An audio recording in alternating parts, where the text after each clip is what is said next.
राज्यामध्ये अनेक भागामध्ये पावसानं पुन्हा जोर धरलाय।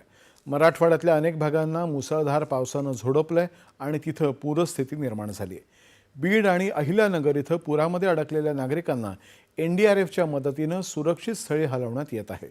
बीड जिल्ह्यामध्ये आष्टी तालुक्यामध्ये कडा गावातल्या लोकांची हेलिकॉप्टरच्या मदतीनं सुटका करण्यात आली।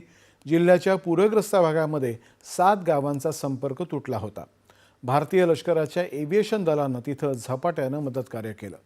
प्रतिकूल हवामानामध्ये अवघड स्थितीशी 2 हात करत वैमानिकांनी दुर्गम ठिकाणी उड्डाणं करून नागरिकांना सुरक्षित स्थळी हलवलं।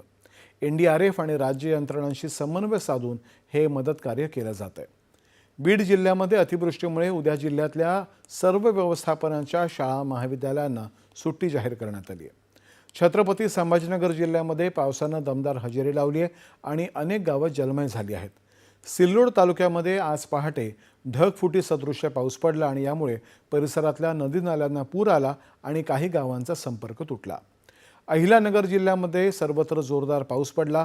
पाथर्डी तालुक्यामध्ये करंजी, कासार पिंपळगाव, जवखेडे खालसा तसंच शेवगाव तालुक्यामध्ये मौजे वडोली इथं पर्जन्य स्थितीत अडकलेल्या लोकांची सुखरूप सुटका करण्यात आली। अमरावती आणि बुलढाणा जिल्ह्यातही मुसळधार पावसानं हजेरी लावली आहे।